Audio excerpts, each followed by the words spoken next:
যে নতুন ভোরের বাংলাদেশের জন্য রক্ত দিয়েছে মুখ ভরা, যে নতুন বাংলাদেশের জন্য রক্ত ঝরিয়েছে 24-এর যে গণ অভ্যুত্থানের প্রত্যেকটি শহীদের আওয়াজ করে বলেন ঠিক কিনা?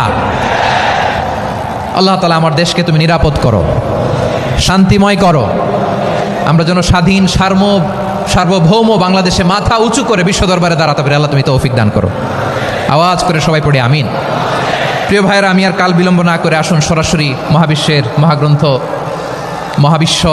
আল কোরআন আল কারীমের তাফসীর শুনি।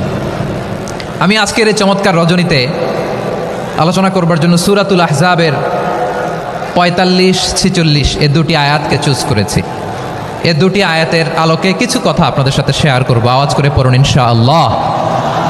তার আগে আসুন একটু দেখে নিই আপনারা কে কোথা থেকে এসেছেন। আপনারা সুনামগঞ্জ জেলা থেকে কারা কারা এসেছেন দেখি। সুনামগঞ্জ, মাশাআল্লাহ মাশাআল্লাহ মাশাআল্লাহ, ঠিক আছে, হাত নামাও। সুনামগঞ্জ গেল। হবিগঞ্জ, হবিগঞ্জ, ঠিক আছে, হাত নামাও। মৌলভীবাজার দেখি, মৌলভীবাজার, মাশাআল্লাহ, ঠিক আছে। এবার সিলেটের কারা কারা দেখি।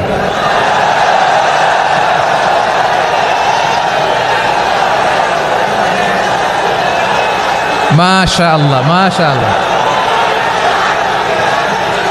বক্কা বক্কা, ঠিক আছে ঠিক আছে, মাশাআল্লাহ মাশাআল্লাহ, I like it, I love it, মাশাআল্লাহ।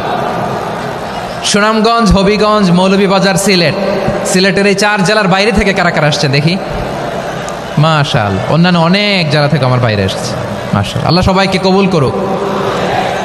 আজকের এই প্রোগ্রামকে, এই তাফসীরুল কোরআন মাহফিলকে আমাদের নাজাতের ওসিলা বানাক। 3 দিন ব্যাপী দেশের প্রথিতযশা অত্যন্ত বিজ্ঞ প্রাজ্ঞ ওলামারা যে সমস্ত আলোচনা, দিক নির্দেশনা এই মঞ্চ থেকে আমাদের জন্য রেখেছেন, আমরা যেন সেগুলোর উপর আমল করতে পারি। আল্লাহ তৌফিক দান করুক। প্রিয় ভাইয়েরা, বড় গ্যাদারিং, অনেক বড় শোডাউন, জনপ্রিয়তা, এগুলো আমাদের উদ্দেশ্য না। আমাদের উদ্দেশ্য হচ্ছে আল্লাহর সন্তুষ্টি। সিলেট, আওয়াজ করে বলো, আমাদের উদ্দেশ্য কার সন্তুষ্টি? আল্লাহর সন্তুষ্টি। ওইটা যদি পাই যথেষ্ট। আলহামদুলিল্লাহ আলহামদুলিল্লাহ।